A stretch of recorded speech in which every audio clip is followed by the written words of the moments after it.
Бір әке төсек тартып жатып, балаларына соңғы өсиетін айтты.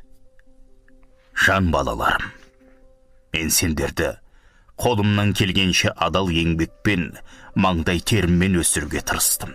Сендерге де менің осы жолыммен жүріңдер, адал болыңдар, ешкімнің ақысын жемеңдер, сонда жүздерің жарық болады. Сол кезде ұлдарының бірі тұрып: әкешім, біз әлбетте сізді өте құрметтейміз, бірақ сіз адал болам деп жүріп, өлер кезіңізде артыңызға көк тиынды қалдыра алмай бара жатырсыз.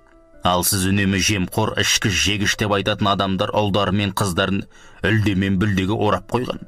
Ал біз өмір бойы мына тар үйден шыға алмай келеміз. Осы ма адалдықтың ақыры? Енді бізге де соны үйретіп жатырсыз. Рұқсат етсеңіз, біз енді өміріміздің жоспарын өзіміз жасайық. Бізді дұрыс түсініңіз.